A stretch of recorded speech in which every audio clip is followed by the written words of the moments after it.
Amém? Muito bem, pessoal. Vou convidar os irmãos a abrirem suas Bíblias no livro de 1 João, capítulo 5. Irmãos, hoje é uma mensagem muito esperada por todos, pelo menos por mim. É o seguinte: todas as vezes, todos os anos, a gente tem que repetir alguns temas. A gente tem que pregar coisas que já foram pregadas, aquelas coisas que são fundamentais, que são essenciais na nossa fé, naquilo que nós acreditamos. É assim que a gente ensina nossos filhos a aprenderem a andar nos caminhos de Deus, e é assim que a gente tem que lidar com a nossa igreja, com tudo que a gente faz. À medida que a gente vai repetindo, nós vamos todos aprimorando e crescendo. Então, qual é o tema de hoje? O tema de hoje é a Bíblia ACF e nossas doutrinas batistas. Eu vou tentar, fiz um resumão, eu vou tentar compilar tudo em um sermão somente. Em um sermão somente. Um sermão somente, tá? Vamos ver se nós conseguimos fazer isso, porque são temas importantes. Importantes porque eu vejo que ainda hoje há muitas dúvidas sobre o que é ser uma igreja batista. Essa semana eu participei de tabela, através da minha esposa, de discussões sobre o que é uma igreja batista, o que não é uma igreja batista. E aí, depois de ter participado disso, hoje mesmo, mais cedo, já Renato, irmão, veio conversando comigo sobre isso, que assistiu um documentário. E olha que dramático, que triste, o documentário esse, feito pelo Seminário Batista do Sul, não é isso? É dramático isso, porque esse seminário é o principal seminário batista do Brasil, principal seminário batista do Brasil, aonde foram formados os principais pastores batistas da história do Brasil. Foi lá, dentre eles, o melhor de todos, o meu pai. Estou brincando, mas ele se formou lá também. Meu pai, a turma do meu pai. Hoje, por exemplo, o pastor da Primeira Igreja Batista de Niterói, que está lá hoje, foi formado lá. Então é um seminário altamente influente. E nesse documentário sobre as igrejas batistas, eu não vi, estou falando do que o irmão Zé Renato contou para mim. Foi falado a respeito da história da Bíblia, não é isso? E como é que eles foram conversando e foram discutindo até chegar a um consenso. Ou seja, essa ideia de formação da palavra de Deus, ensinada no Seminário Batista Teológico do Sul, o principal seminário batista, não foi ele, o principal seminário batista do Brasil, que está sendo acusado de algo que não fez. O principal seminário batista do sul do Brasil, batista do Brasil, está transmitindo a ideia da formação da Bíblia católica como sendo sua, utilizando Septuaginta, utilizando aspectos não corretos a respeito da tradução da Bíblia. Amém. Isso é dramático, é triste, é arrasador. Também ele está prejudicando doutrinas básicas do que é ser batista, como, por exemplo, a ideia da igreja local, e que a igreja universal que existe, ela existe no âmbito espiritual. Não existe uma igreja universal na terra, tá? De controle total. Esses são os hereges da igreja católica, os hereges da igreja universal, que acreditam nisso. Nós, os batistas, temos doutrinas, temos critérios.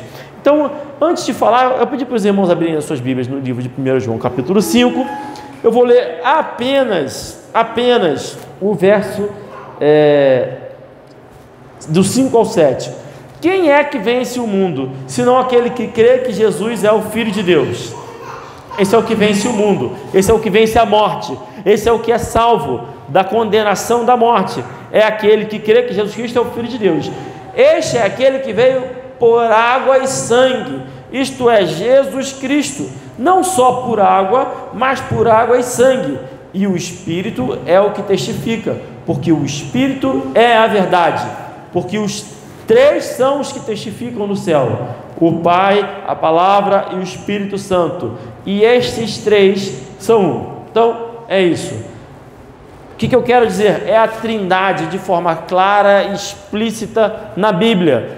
Três são os que testificam no céu, três estão no céu: o Pai, Deus Pai, a Palavra, que é o próprio Jesus, que diz lá em João 1, no princípio era o Verbo se fez carne, o Verbo estava com Deus e o Verbo era Deus.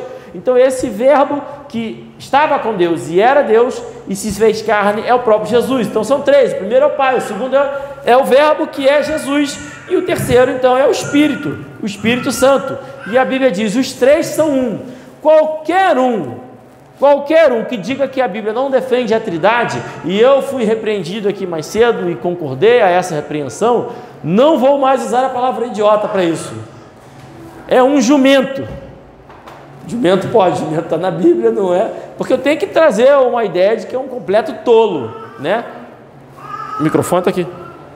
Completo tolo, né? Jesus chamou de racar, o raca, aqueles, né, que usou essa palavra. Enfim, está muito claro na Bíblia, está muito claro a Trindade na Bíblia. Muito bem, e aí entra então o primeiro grande tema da mensagem de hoje: a própria formação da Bíblia. Irmãos, eu canso de falar e todo ano eu tento trazer de forma um pouco diferente, falar de forma um pouco diferente.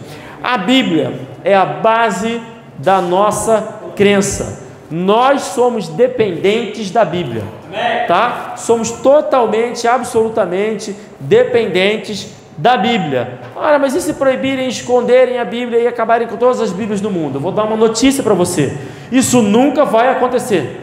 Nunca, jamais vão conseguir eliminar a Bíblia da história da Terra. Por quê? Porque nós cremos, como batistas, na doutrina da preservação da palavra de Deus. A preservação da palavra de Deus é explícita, é exclusiva do próprio Deus. Por isso que ele disse que passarão os céus e a terra, mas a palavra dele não passará. E também no livro de Salmos, muitas vezes, diz que Deus a preserva de geração em geração. Não confio nisso. Leia o Salmo 119, ele todo. Não vou ler porque ele é o maior livro da Bíblia, o capítulo da Bíblia. Mas enfim, fala disso o tempo todo. Então, a preservação da palavra de Deus está garantida por Deus. E dessa forma, é o próprio Deus o responsável por assegurar isso. Porque quem está prometendo a preservação da sua palavra é Ele mesmo, não sou eu. Portanto, eu creio em Deus, eu creio na palavra de Deus. Dito isso, eu acredito que a Bíblia é a plena e completa manifestação de tudo o que se pode compreender e entender de Jesus Cristo. Tudo o que Deus permitiu que nós entendamos acerca de Jesus Cristo está na Bíblia. Obrigado pelo dinossauro. Está na Bíblia, tá? Tudo o que Deus nos entregou para conhecermos acerca de Cristo está descrito na Bíblia. Não tem absolutamente nada que nós podemos entender ou possamos entender que não esteja descrito na Bíblia. A pessoa pergunta assim: você acredita em sonhos? Acredito. Você acredita em visões? Irmãos, eu acredito em tudo, desde que esteja de acordo com a Bíblia. Amém. Olha, eu tive um sonho que me fala coisas conforme a Bíblia. Amém, está correto seu sonho, perfeito, está correto. E eu acredito que esse sonho foi enviado por Deus. Eu não posso dizer que não, se está de acordo com a Bíblia. Então beleza, conviva com isso, está tudo certo. Agora, eu tive uma revelação contrária ao que a Bíblia diz. Por exemplo, irmão, eu estou tendo uma revelação que fulana, que é casada, vai casar com outro fulano. Um exemplo esdrúxulo. Pode? Deus pode dar essa revelação? Não. Seria um absurdo, seria uma coisa odiosa, tá? Da parte de Deus, seria uma contrariação do próprio Deus. Ele não faria isso. Por quê? Porque Ele já nos entregou a palavra de Deus, Ele já se revelou para nós na Bíblia. Portanto, dessa forma, nós dependemos da Bíblia. Agora, quando eu falo isso, eu não digo, porque a Bíblia também diz que nós aqui precisamos estar aptos a apresentar a razão da nossa fé. Então, quando eu digo que eu creio na Bíblia plenamente, como sendo a autêntica palavra de Deus, eu creio que é possível compreender, explicar e apresentar a razão pela qual eu creio que a Bíblia é a palavra de Deus, tá? E eu vou dar algumas razões. A primeira, mais fácil, é que a Bíblia diz isso sobre ela mesma, mas não vou entrar nisso não, eu pensei nisso agora, mas enfim, a primeira e mais fácil é que a Bíblia é o livro mais atacado e perseguido ao longo da história. Nenhum outro livro foi tão queimado, tão destruído, tão perseguido, tão alterado quanto a Bíblia. Quando eu fiz lá o semestre de grego na UF, lá eles tinham um cuidado, um zelo monumental com alguns fragmentos de textos em grego que se achavam na época. Texto sobre medicina, texto sobre qualquer coisa, tinha um cuidado de ser ultra fiel para não perverter aquele texto. O mesmo princípio não ocorre com a Bíblia. O mundo ataca a Bíblia constantemente, o tempo todo. Queimaram-se Bíblia ao longo da história. Só no século VI, quando Jerônimo criou a Bíblia em latim na Igreja Católica, foram mais de 500 versões de Bíblias que eram usadas em siríaco, em grego, que foram queimadas e destruídas a fim de se conseguir uma Bíblia única e autêntica. Autêntica não, uma Bíblia única debaixo da autoridade da Igreja Católica. Portanto, o fato dela sobreviver hoje já é uma comprovação daquilo que o próprio Deus disse a respeito da sua preservação, que a preservaria de geração em geração. Então, quando você, isso é a outra forma, quando você observa um montante volumosíssimo de profecias que se encontram na Bíblia e o seu vasto cumprimento, fica de forma, como é que eu posso dizer assim, impossível você conciliar ou você não confirmar a completa e absoluta inerrância da Bíblia. Por exemplo, vários textos, depois que veio o iluminismo, tá? Depois da Idade Média veio o iluminismo, começou-se a entender a Bíblia de forma que o grande ataque à Bíblia era que o Novo Testamento o Velho Testamento era produzido, o livro de Isaías especificamente, tinha sido produzido posteriormente ao Novo Testamento. Por que esse argumento que eles diziam, e esse argumento durou por pelo menos 3 séculos, de que o livro de Isaías era um livro incluído posteriormente à Bíblia? Por quê? Porque o livro de Isaías, ele é explícito quanto à vinda de Cristo. Ele tem, dezenas de profecias, aonde ele viria, como ele viria, no seio de quem ele viria, como ele morreria, como ele ressuscitaria, tudo descrito no livro de Isaías. Ele é completo sobre Jesus Cristo. E aí as pessoas falavam, não, eles criaram isso, introduziram no Velho Testamento para poder justificar o Novo Testamento, dizer que Jesus Cristo então é Deus. E aí, uma ilustração anterior ao que eu vou dizer o que aconteceu. O Velho Testamento, os métodos de preservação de Deus de Velho Testamento e Novo Testamento são distintos. Então, o método de preservação dado por Deus do Velho Testamento foi através dos copistas. Então, os copistas copiavam letra por letra, eles contavam o número de linhas, em cada linha quantas letras tinham, e eles tinham um compromisso de reproduzir aquilo ali em outra. Eles copiavam. Cada cópia tinha que ser destruída depois de 10 anos mais ou menos, devido ao uso e desgaste, para não correr o risco de alguém traduzir ou fazer alguma cópia de uma coisa que esteja faltando, alguma letra, alguma coisa. E assim foi feito a preservação da palavra de Deus no Velho Testamento. E aí, diante disso, os Velhos Testamentos mais antigos, quando começaram as datações, mas por isso começou essa discussão, os Velhos Testamentos mais antigos que se tinha notícia datavam do século X. Quando eles começaram a descobrir isso, a ciência começou a descobrir, olha, os Velhos Testamentos mais antigos são do século X, e o Novo Testamento mais antigo tem do século II. Então, eles criaram isso para compor com o Novo Testamento, para fabricar uma história acerca de Jesus. Isso se propagou vastamente, porque não tinha Velho Testamento até o século X, anterior ao século X. Então isso foi uma forma com que foi preservado o Velho Testamento, destruindo os antigos de 10 em 10 anos. Então você dificilmente vai achar o Velho Testamento inteiro. O Novo Testamento não foi preservado assim. O Novo Testamento, a sua preservação foi o oposto do Velho. Ao invés de ter cópias, as pessoas, quando Jesus veio ao mundo, foi uma transformação radical. Hoje, ninguém quer saber de ir para o céu, ninguém quer saber de Jesus Cristo, mas na época, a Bíblia diz que Jesus veio na plenitude dos tempos, ou seja, as pessoas estavam sedentas por ouvir falar de Deus, as pessoas estavam sedentas pela palavra de Deus, sedentas pela salvação, sedentas por Jesus Cristo. Quando Jesus veio ao mundo, isso foi um impacto profundo na humanidade. Os cristãos saíram evangelizando todo mundo, eles abriram mão das suas vidas, abriram mão dos seus trabalhos, viajavam e pregavam a palavra, fundaram igrejas, tudo quanto é canto. Foi uma revolução. Uma revolução, e diante dessa revolução, não tinha telefone, não tinha celular, não tinha internet, não tinha nada, não tinha correio. O que tinha? Cartas. Tinha correio, né? Te mandava carta, vamos dizer, tinha correio.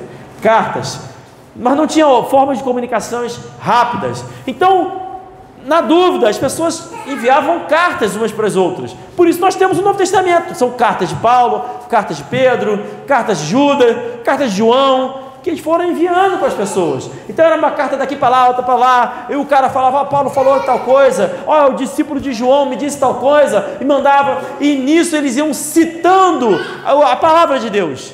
Porque João disse tal coisa, porque Paulo disse tal coisa lá para a igreja de Colosso, porque fulano disse aquela coisa. Isso foi se espalhando, foi um movimento gigantesco, ao passo que hoje preservados, nós temos mais de 20 mil fragmentos de cartas, 20 mil no Novo Testamento, é uma coisa monstruosa. Isso dá uma conotação de como não era na época, porque a maioria se perdeu com certeza, mas 20 mil se mantiveram, pelo menos 20 mil, é mais, tá? Além disso, contando os textos que não são de citações ou de cartas que alguém mandou, nós temos 6 mil fragmentos de Bíblias mesmo. É muita coisa do Novo Testamento. Dentre esses 20 mil, dentre esses 6 mil, não há discordância nos textos. Não tem uma carta, eu falando de Marcos para fulano e o Zé Renato falando de Marcos para fulano, onde eu dou uma citação diferente da de Zé Renato. É a mesma citação. Às vezes tem um J faltando, às vezes tem alguma coisa, mas a citação, as palavras estão na mesma ordem, na mesma forma. É um trabalho incrível. Só pode acontecer através da ação do Espírito Santo. Isso foi ao longo de séculos. Ora, eu tenho 4 filhos. Se eu pegar 2 dos meus filhos, sentar eles em salas separadas e falar para eles o seguinte: olha, vocês dois, cada um de vocês, vão fazer uma cartinha com 20 itens sobre moral. 20 itens sobre moral. Vai escrever o que é correto, o que é certo e errado. 20 itens. Cada um vai escrever separadamente. 2 filhos que viveram na mesma época, filhos do mesmo pai, eles não vão escrever os 20 corretamente igual um ao outro. Não vão. Porque um é diferente do outro. A não ser que seja da vontade de Deus e que haja uma ação do Espírito Santo, como aconteceu na propagação da palavra de Deus.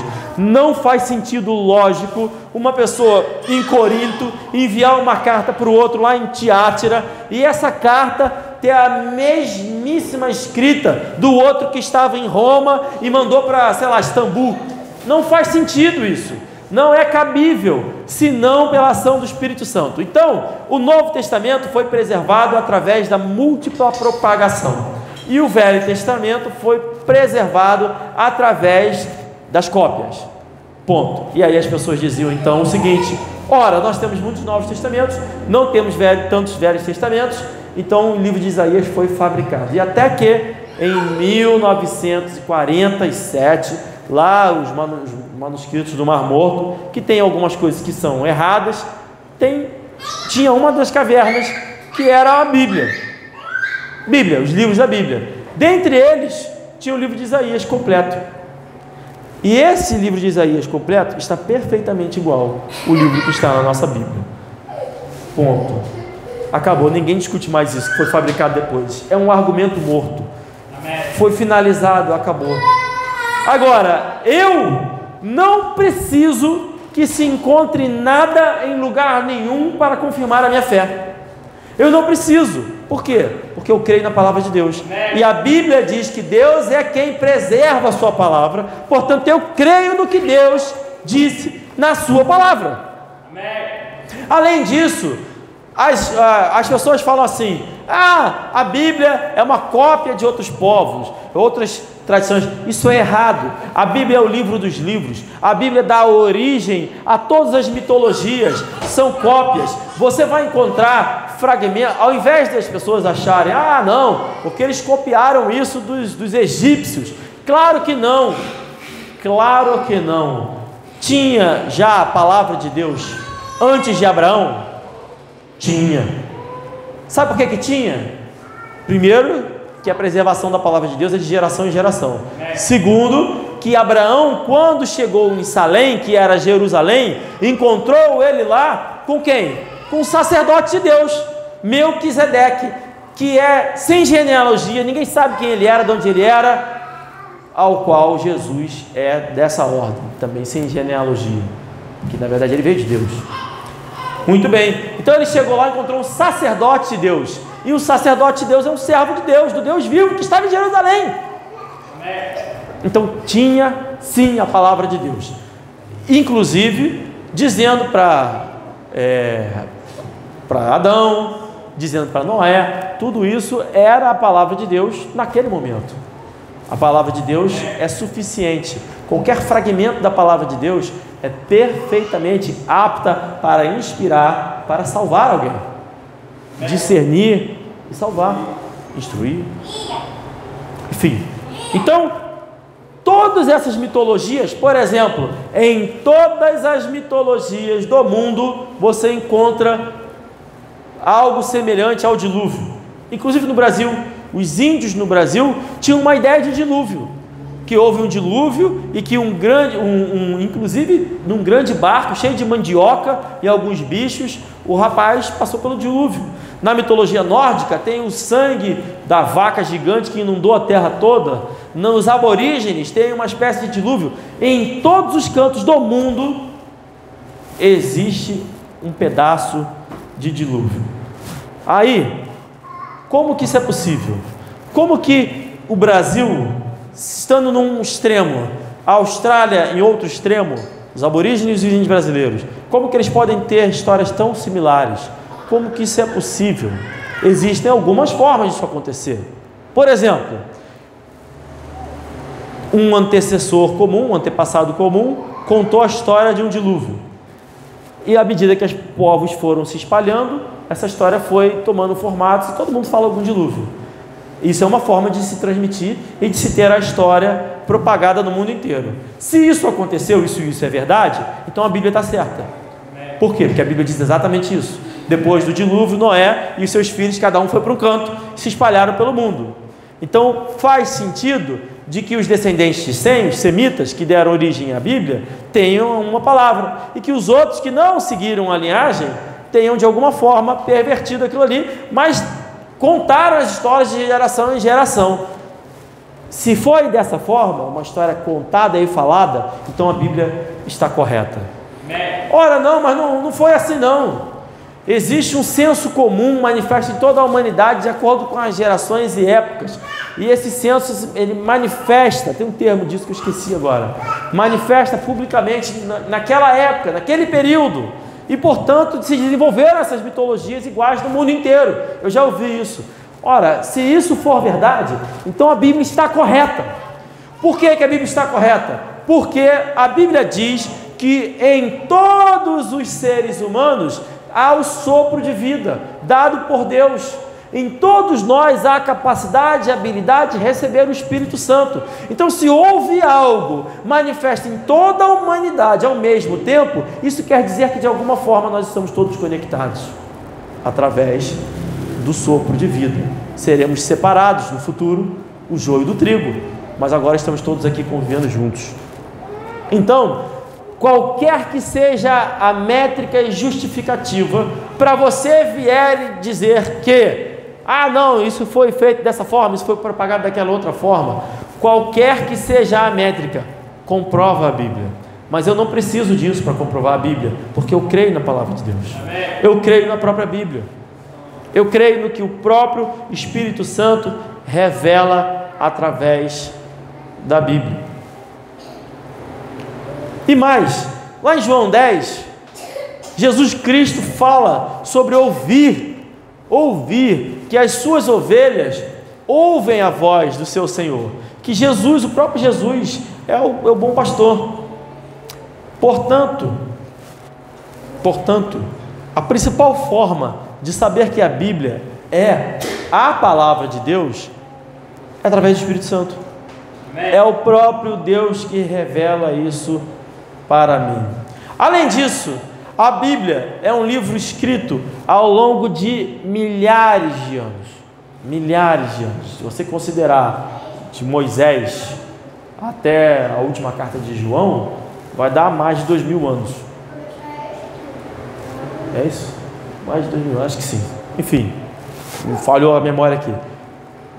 E nesse período nós temos reis, temos homens comuns, temos camponeses, temos analfabetos, temos todos os tipos de pessoas em épocas diferentes, em condições financeiras diferentes, com instrução diferente, e a Bíblia é perfeita, absolutamente inerrante, no sentido de que você não encontrará nela nenhuma única vírgula de discordância entre si, de contradição. Zero. Todas as contradições que as pessoas acusam a Bíblia de ter, na verdade, não são.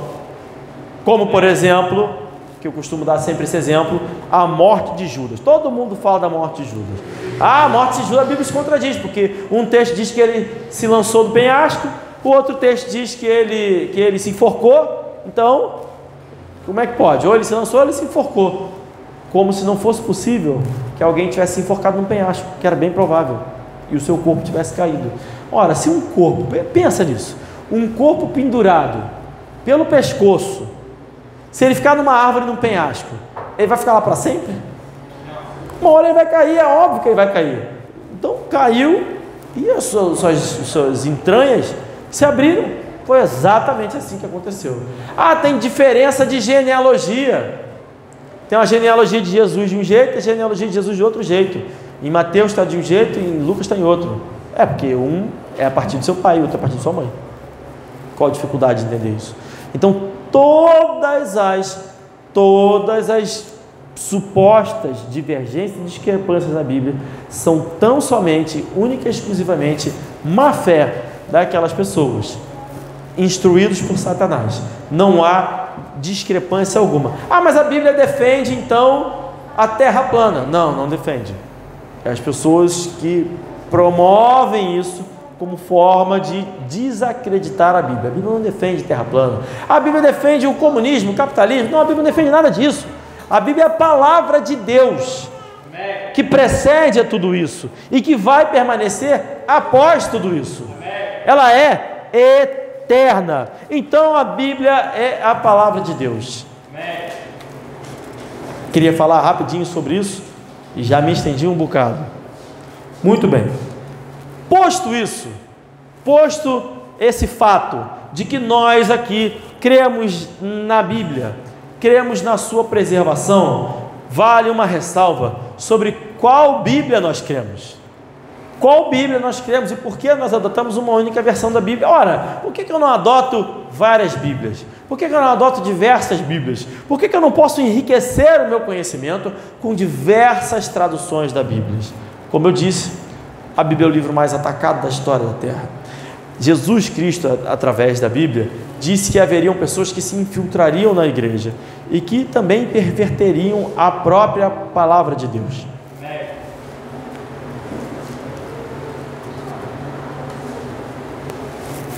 Portanto, existe um critério, que é o critério mais simples de se escolher uma Bíblia. O mais fácil, o mais óbvio, o mais claro. É um critério inquestionável, de tão óbvio que é. Por exemplo, nós temos dois grandes livros da Bíblia, o Velho e o Novo Testamento. Então vamos abordar o Novo. Qual Bíblia a gente escolhe para estudar o Novo Testamento?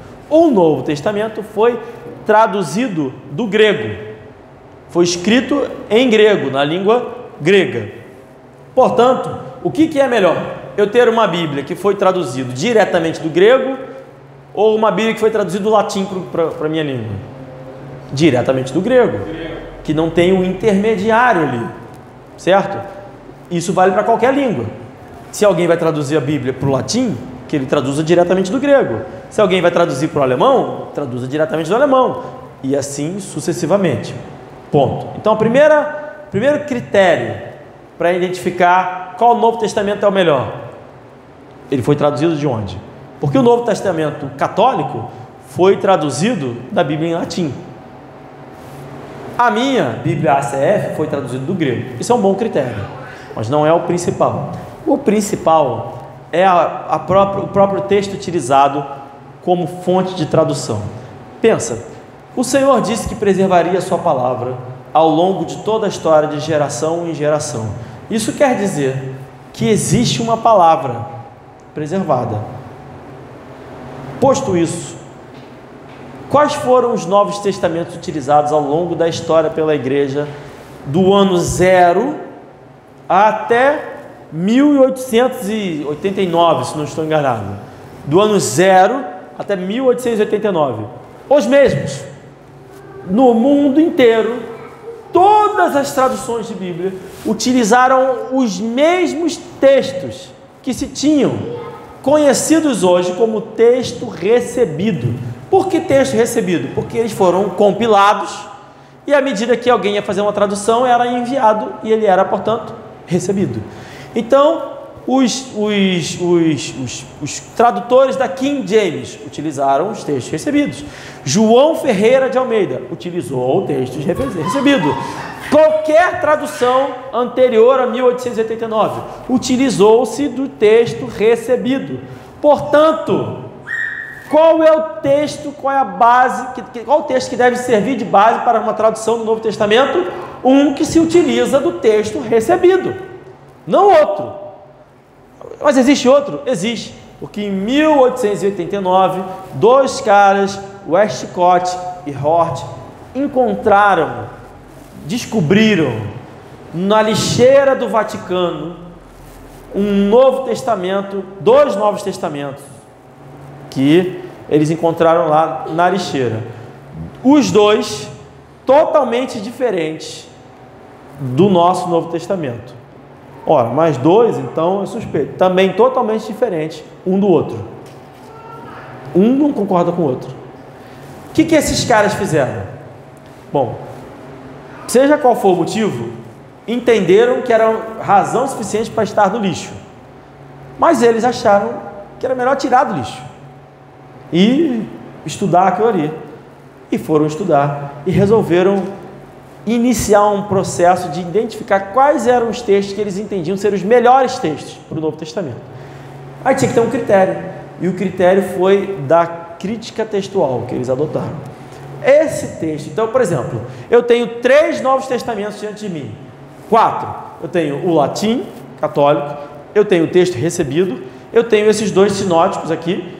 Eu vou escolher entre eles vou adotar um critério, escolher qual que eu acho que é o melhor. E aí foi escolhendo, esse aqui está melhor aqui, esse aqui está melhor aqui, esse aqui está melhor aqui, e foi montando. A este Novo Testamento deram o nome de texto crítico. Texto crítico. Pois bem, o que as pessoas fizeram passado um tempo?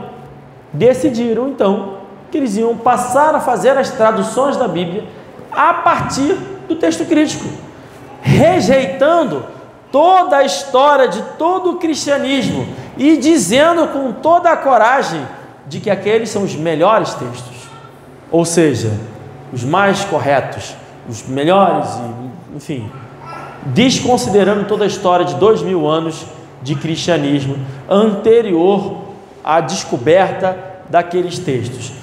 Isso seria absurdo, seria uma coisa que deveria ser rejeitada de pronto, e não foi, porque Satanás opera nas pessoas e quer atacar a palavra de Deus. Eu acredito, portanto, que através da obra de Satanás, o texto crítico dominou o mundo.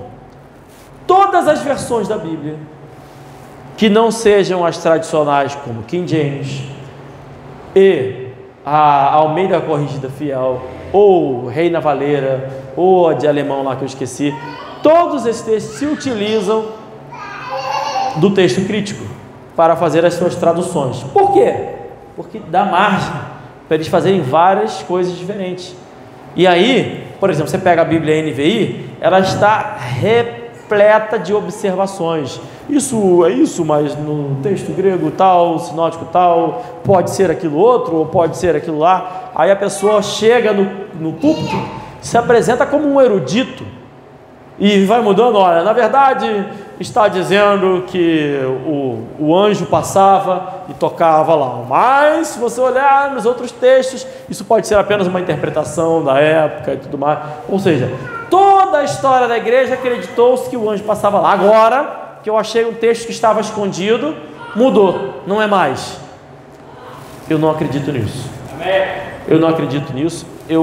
Aliás, eu tenho a plena convicção de que o texto Cristo é obra de Satanás. O que aconteceu então? Por que a gente adota exclusivamente a Bíblia Almeida Corrigida Fiel? Porque antes de 1994, praticamente não tinha Bíblia no Brasil utilizando o texto crítico. Praticamente não tinha Bíblia no Brasil utilizando o texto crítico. Ah, mas a Bíblia de Jerusalém é horrível, tá? A Bíblia de Jerusalém foi feita por teólogos multidenominacionais, inclusive padres e pastores. Ah, é? Joga fora. Não existe essa comunidade entre crentes e não crentes.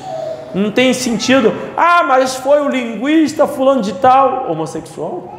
O que ele está fazendo na tradução da Bíblia? Invertendo. Lógico, né? Qual o papel dele nisso? Ele nem, como é que ele vai... Com certeza não tem o Espírito Santo para poder discernir qualquer coisa. Amém. Enfim, está fora, joga fora. Enfim, todas as versões, NTLH, a mensagem, qualquer versão que você imaginar aí, que não seja a Bíblia ACF, hoje se utiliza o texto crítico. Até 1994 você tinha a Sociedade Bíblica Brasileira, que produzia a Bíblia João Ferreira de Almeida, Revista Corrigida, que se baseava exclusivamente no texto recebido, que é o que foi usado por toda a igreja. A partir de 1995, eles introduziram fragmentos do texto crítico. Qual o critério? A vontade deles. E aí, graças a Deus, porque quem preserva a palavra de Deus é o próprio Deus, em 1995 veio a Sociedade Bíblica Trinitariana do Brasil e produziu essa Bíblia João Ferreira de Almeida Corrigida Fiel. Almeida Corrigida Fiel. Então o Brasil nunca ficou sem uma Bíblia produzida com base nos textos corretos, no texto crítico. Amém. Ora, mas e o Velho Testamento? Eu estou me alongando muito, eu não vou fazer toda a ilustração, vou tentar resumir o Velho Testamento. O Velho Testamento é a mesma coisa, com o diferencial de que eu vou usar os mesmos textos, são chamados de texto tradicional, que eram esses textos que são achados do século X, que ficavam lá dos maçoretas, que eram os copistas da época, os maçoretas, que se tem até hoje. E ponto. Por que eu recuso? Existem outros textos do Velho Testamento, anteriores, em grego, que é a Septuaginta. A Septuaginta, supostamente, foi produzida por Alexandre o Grande, que ele queria ter uma super biblioteca com todos os livros do mundo, e aí ele reuniu 70 sábios judaicos anciãos, isso é lenda, na minha opinião, e eles traduziram perfeitamente para o grego, e aí preservaram e guardaram lá, por isso tem a Septuaginta completa. Bom, eu rejeito a Septuaginta por completo, pelo simples fato de que a tradução em português feita através da Septuaginta é uma tradução da tradução. Ponto final. Não tem outra alternativa. Ou é a Septuaginta ou o texto tradicional. Então eu fico com o texto tradicional. Ponto. Além disso, o texto tradicional, ele conta com uma infinidade. Inclusive, nós temos Bíblias sefarídicas, coptas e outras muito antigas que não tem nenhuma discordância. Uma que está em hebraico, e tudo perfeito, tudo perfeito. Portanto, nós utilizamos o texto tradicional, nós não, porque eu não faço parte disso, mas a Bíblia que a gente usa se utiliza da tradução feita com base no texto tradicional e não da Septuaginta. Qual é a Bíblia que usa a Septuaginta na sua tradução? A católica. A católica usa a Septuaginta. E por que eu posso usar a Bíblia? O que eu posso dizer, por exemplo? Por que eu não aceito os 7 livros a mais que tem na Bíblia católica? Porque esses 7 livros a mais foram canonizados pela Igreja Católica. Onde eu quero chegar? Que as pessoas dizem que mas a Bíblia foi formada da seguinte maneira, e foram se reunindo, discutindo quais eram as cartas e livros que eram sendo aceitos, até eles chegaram a um consenso lá por volta do século IV. Isso não é verdade, porque já no século II, nós temos cartas dos ditos pais da igreja descrevendo todos os livros do Novo Testamento. Todos os livros do Novo Testamento. E o Velho Testamento também já estavam definidos. Antes, o nosso Velho Testamento, ele é idêntico ao Velho Testamento, ou melhor, ao único testamento judaico, considerado Tanakh. Jesus é o Messias judaico. Ora, se os judeus, que nisso, graças a Deus, eles não se converteram, graças a Deus, eles ficaram ao longo de toda a história preservando aquilo ali, e eles esperavam Jesus Cristo. Aí vem depois, no ano 1500, alguém acrescenta a esses textos como sendo anteriores a Cristo, é herege, e ponto final. É tão herege que a Bíblia, as pessoas chamam a Bíblia de cânon, é o cânon bíblico.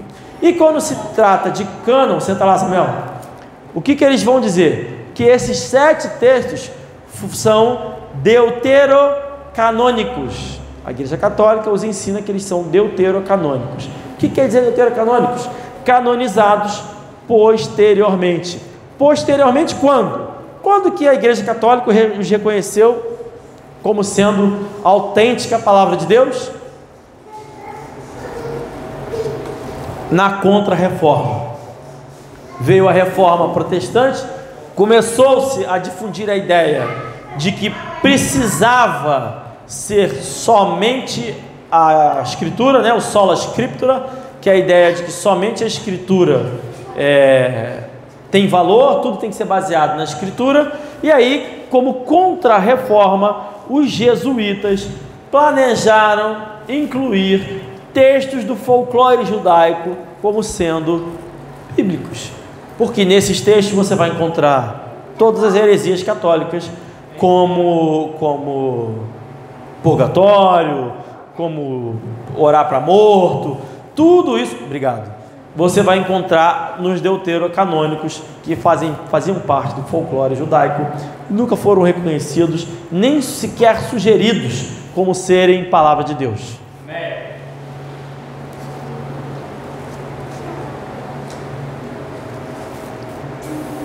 Ora, tem que ver com carinho. Por quê? Porque nós somos descendentes da Igreja Católica. Saímos da Igreja Católica porque somos protestantes. E aí vem, portanto, a doutrina que eu vou falar mais um pouquinho sobre aquilo que nós somos. Nós somos batistas. Nós somos uma igreja batista. E não é só uma igreja batista, é uma igreja batista fundamentalista, tradicional. Ora, mas o que vem a ser fundamentalista? Quer dizer que a gente é radical? As pessoas chamam a gente de radical. Eu não acho ser radical. Eu não me acho radical. Eu me acho muito à vontade, inclusive bem tranquilo, né? Eu entreguei a vida a Jesus, Jesus me salvou. Ponto final. Radical é essa galera que acha que tem que fazer A, B, C ou D para ir para o céu. Esses caras são radicais. E muito radicais. Mas enfim, o que é o fundamentalismo? Depois do iluminismo, começou-se a difundir a ideia antes até, né? Esqueci o termo, rapaz. Da liberalidade lá, enfim. e a ideia de que tudo era filosófico, nada era literal na Bíblia. Como resposta a isso, surgiu o movimento do fundamentalismo, que era o quê? A gente fica apenas com a Bíblia.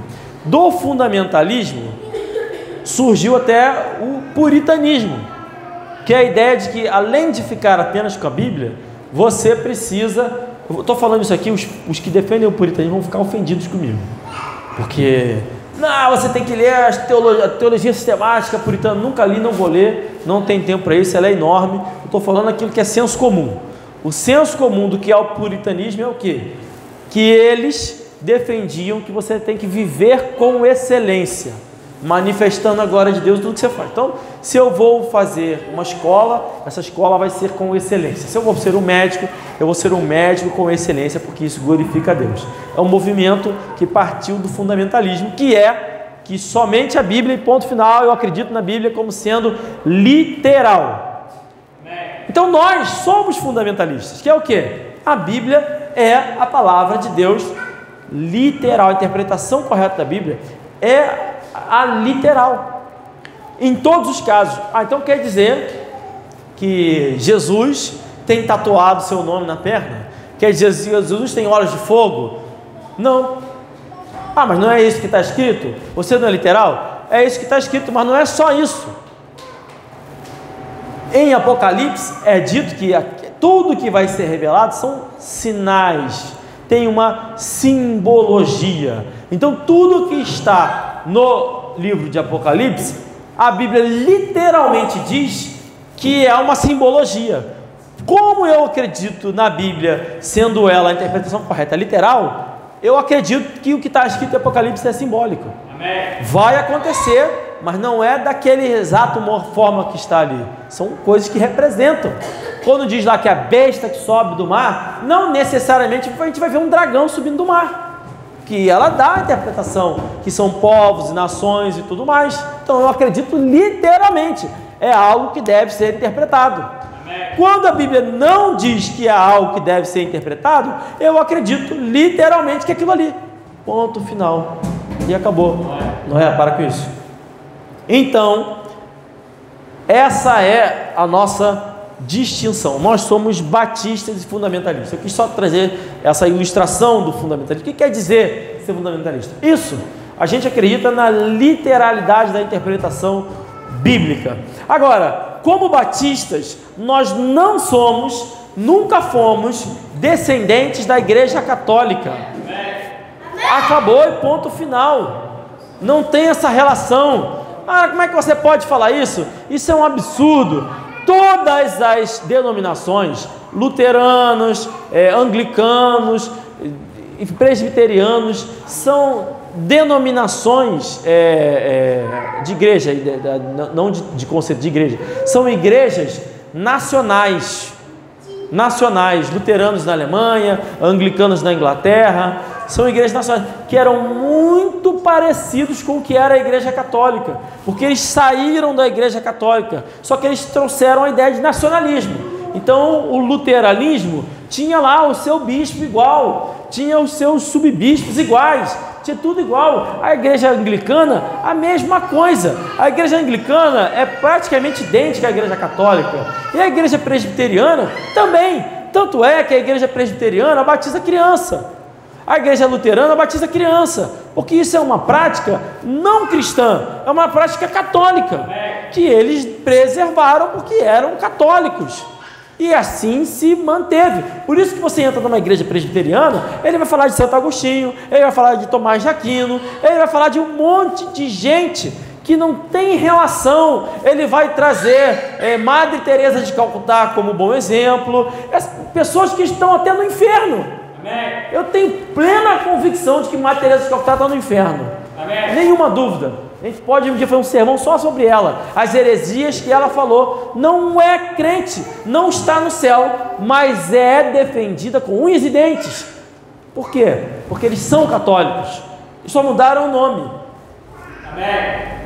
Muito bem. E aí os batistas? Os batistas, para quem não sabe, foram perseguidos ao longo da história pela Igreja Católica, desde os primeiros séculos, desde a sua fundação. Foram perseguidos por Lutero. Lutero fez uma completa chacina com batistas. Calvino perseguiu os batistas. Isso é uma das marcas de ser batista: perseguição. Nós aqui, graças a Deus, num nível bem menor, também sofremos isso. É uma marca de ser batista.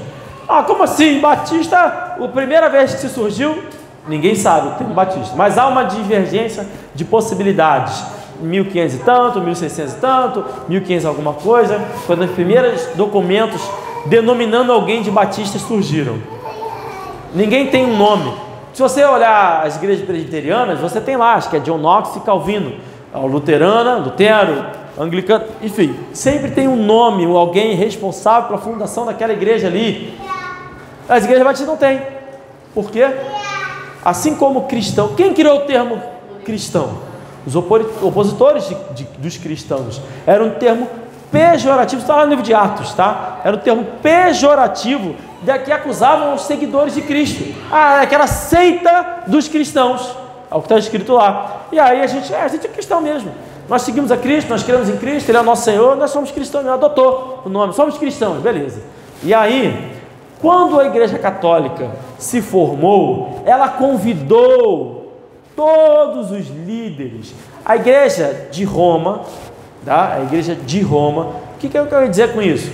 Nas cartas, por exemplo, a gente está estudando o livro de Colossos, então tinha uma igreja em Colosso, tinha uma igreja em Éfeso, tinha uma igreja em Tiátira, tinha uma igreja em Esmirna, tinha uma igreja em Roma. Cada uma dessas igrejas tinha o seu pastor, chamado de bispo, ou enfim, presbítero, tinha lá o seu pastor, e eles se comunicavam entre si. Se alguém saía de uma igreja de Tiátira e ia para a igreja de Esmirna, era recebido, mas as igrejas eram independentes, eram locais. Aí o que aconteceu? Uma grande convocação feita por Constantino, convocou todos os líderes do mundo que tinha de cristão, porque ele queria adotar o cristianismo como religião oficial, confinou todo mundo num local e falou: olha, vocês saem daí, quando chegarem a um consenso. Tiveram, acho que foram 7 mortos, alguns que fugiram, e o restante chegou num consenso. Ora, se eu acredito que Jesus Cristo morreu e ressuscitou, e você acredita que Ele morreu e não ressuscitou, como é que a gente vai chegar no consenso? Impossível, é impossível. A única forma de se obter um consenso é através do comprometimento da sua fé. Então, o concílio que Constantino convocou foi um grande ato de comprometimento da fé cristã. Quando isso aconteceu, e até um pouco antes, a igreja de Roma já estava começando a se misturar com o governo romano. Os pastores começaram a ter cargos no Senado, os pastores começaram a ser influentes no Estado romano. Isso fez com que as outras igrejas não reconhecessem mais a igreja de Roma como sendo cristã. E aí, quando alguém vinha da igreja de Roma para a igreja de Colosso, por exemplo, a igreja de Colosso dizia que essa pessoa tinha que se rebatizar. Ela não reconhecia o batismo romano. Isso ofendeu a igreja de Roma, e por isso eles começaram a chamar, em termo pejorativo, todas essas igrejas de anabatistas ou rebatizadores. E aí você tem grupos, nem todos eram corretos, todos eles rejeitavam a igreja de Roma. Você tem grupos, os arianos, os novacianos, os donatianos, os petrobrucianos, os valdenses. São grupos de diversos locais, de diversas cidades, que não reconheciam a igreja romana como sendo cristã e por isso rebatizavam. Esses grupos foram perseguidos e mortos pela igreja católica a fim de conseguir uma hegemonia, e eles iam fugindo. Então, por exemplo, os arianos fugiam para tal lugar, aí lá mudou de nome e tal. Os petrobrucianos, por exemplo, eram na Alemanha, no século VIII, que eles foram fugindo para lá, e inclusive foi na Alemanha o local onde mais houve rejeição ao protestantismo. Por quê? Porque quando surgiu a ideia de protestantismo, quando esses bispos católicos decidiram reformar a igreja católica, protestar contra a igreja católica, eles elaboraram um documento chamado carta de protesto. Era um protesto. Nós protestamos contra tais práticas como sendo hereges, Pronto. O que aconteceu? Os anabatistas da região não assinaram essa carta de protesto. Por quê? Porque eu não protesto contra quem não é crente. E ponto final. Eles façam o que eles quiserem. Se eles querem servir ao diabo, quer fazer macumba, quer adorar qualquer coisa, problema deles.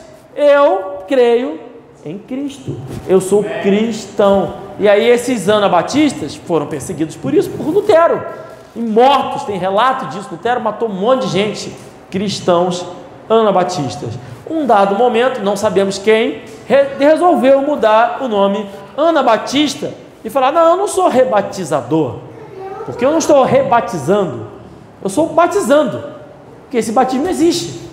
Então eu sou um batizador, portanto o nome Batista. Isso que nós somos, batistas, nós somos batizadores. Batizadores. O que nos distingue de outras denominações evangélicas? A nossa origem não tem relação com a Igreja Católica, não somos protestantes. A nossa fé, nós acreditamos de forma que a salvação é exclusiva de Deus para todo aquele que crê, tá? Mas tem outras igrejas que acreditam nisso também. Amém, que bom, tomara que tenha mesmo. Mas igreja que acredita no escopo de doutrinas batistas, infelizmente, já estamos em 56 minutos, eu não vou poder avançar nisso, vai ficar para o domingo que vem, onde eu vou aprofundar nas doutrinas batistas, como a ideia de uma vez salvo, sempre salvo, de que cada crente tem a sua função, a ideia de que a igreja é local e independente, a ideia de que todos nós dentro da igreja somos iguais, não há hierarquia, apesar de haver o pastor, apesar de haver o diácono, diante de Deus nós somos todos iguais, porque o nosso pastor é Jesus Cristo, tá? Temos funções diferentes, e é somente isso, não há hierarquia. Eu como pastor não sou maior e melhor do que absolutamente ninguém, eu tenho uma função específica, mas eu espero que vocês tenham também, como louvar, como tocar instrumentos, como evangelizar. Toda a igreja tem as suas funções, e por isso tem lá os dons e tudo mais, e eu acredito nisso, o dom de ensinar, o dom de pregar, tudo isso está ali escrito na Bíblia, é a palavra de Deus, portanto eu creio, não da forma como é pregado por aí, mas eu também não vou poder me aprofundar por causa do tempo. Então nós somos a única denominação evangélica, entre aspas, que não saiu da Igreja Católica. Nós somos a denominação que acredita no batismo de forma correta, que é o quê? Por imersão. Ponto final. Todo mundo, o Novo Testamento, conforme eu disse, ele foi escrito em grego, totalmente em grego. A Igreja Católica em latim mudou o batismo, não sei porquê, mas se você for na Igreja Católica Ortodoxa, que eles falam grego, eles mergulham as crianças. Eles batizam errado porque eles batizam crianças, mas eles mergulham. Por que eles mergulham as crianças? Porque batismo é uma palavra grega que significa mergulho. Então o cara que fala grego e falar assim: olha, eu vou mergulhar você, e pegar aqui a água e jogar em cima da cabeça, fica esquisito, né? Então se eu vou mergulhar a criança, eu vou mergulhar. Mergulhar a criança. Não sei se vocês já viram batismo da igreja copta. Eles mergulham literalmente, afundam o bebê inteiro, porque eles falam grego. Enfim. Então só esses loucos que ficam defendendo um batismo errado. 100% dos exemplos bíblicos de batismos foram por imersão, foram mergulhados. Ou a ideia de que você morre quando você está submerso e você ressuscita com Cristo, é um símbolo disso. Isso é base, de forma explícita na Bíblia, não tem discussão, mas as pessoas criam filosofias vãs, de acordo com a sua própria concupiscência, para manifestarem aquilo que está no seu coração, que não é servir a Deus, mas os seus próprios egos. Enfim, nós acreditamos nos oficiais da igreja, sendo os pastores e diáconos apenas. Acreditamos que não existe mulher pastora, não existe diaconisa. Olha, mas tem lá a FEB. Eu ia abordar isso também. na Bíblia, mas infelizmente vai ficar para o domingo que vem. Acreditamos que não existe pastora, não existe diaconisa, não existe nada disso, está errado. Isso está diminuindo as mulheres, só as mulheres empoderadas de hoje. E é interessante como é que as mulheres sofrem, né? É aquele negócio, a gente quer ser tratado igual aos homens, a gente quer trabalhar, a gente quer votar, a gente quer fazer isso, a gente quer fazer aquilo outro, e agora a gente quer o quê? A gente quer ficar em casa, ter um marido e não vai conseguir, porque cavou a sua própria cova, e o texto lá diz que 7 mulheres vão brigar por um marido, e vai ser difícil para as mulheres se casarem, porque quiseram conquistar os seus próprios caminhos, e vão se destruindo, assim como estas que querem ser pastoras, destroem suas famílias, condenam para o inferno aqueles que estão debaixo da sua autoridade, porque não são autoridades reconhecidas por Deus. Ora, se Deus estabeleceu um tipo de autoridade para dirigir a sua igreja, e a pessoa nega esse tipo e adota outro tipo, não está servindo a Deus. Amém. Acabou. Amém. Não tem discussão quanto a isso. Então nós somos a única igreja que acredita nisso. Esposa de pastor não é pastora. É brincadeira ficar chamando a esposa do pastor de pastora. E o povo gosta. Vocês sentem, sou pastora, esposa do pastor, sou pastora. E é até interessante como é que assim, eu acho esquisito, tá? Se minha esposa ficar falando assim, não, porque o pastor, se referindo a mim, esquisito pra caramba, uma coisa de vaidade ali, enfim. Nós acreditamos. E aí, voltando ao batismo, né? Primeiro a pessoa crê na salvação correta, depois ela é batizada. Esse conjunto de regras você só encontra na igreja batista. Por quê?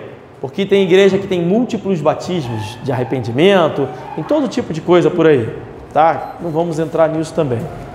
Já batemos 1 hora. E nós acreditamos na volta de Cristo. Cristo voltará para resgatar a sua igreja. Nós, especificamente aqui, nós acreditamos no reino milenal, ou seja, Jesus Cristo vai literalmente voltar e reinar aqui por 1000 anos conosco, tá? E depois disso vai vir o juízo final. Nós não acreditamos num arrebatamento do nada, secreto, desprovido de qualquer critério anterior.